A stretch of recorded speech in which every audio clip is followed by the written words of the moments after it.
But as I think you've recognized, the Second Amendment is not primarily about hunting.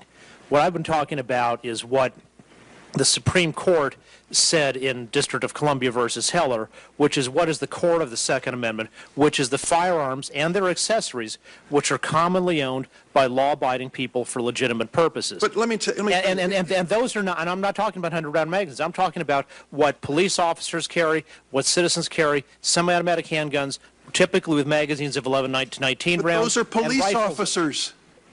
Those are members of our military. So no, they're not. They're not military men. They're not coming to attack people. They're coming to protect people, and they want to protect. And citizens protect themselves the same way that police officers do. What I'm trying to get to is this: if you can rationalize a 100-round drum that someone can strap onto an semi-automatic weapon, as it did in Aurora, Colorado, and turn it loose, killing dozens of people there, and saving lives only because it jammed, then you certainly ought to object to the laws that have been on the books for 80 years about machine guns. Why aren't they allowed under the Second Amendment? Because, according to Heller, because they are not commonly used by law-abiding citizens for legitimate purposes. But 100-round magazines are?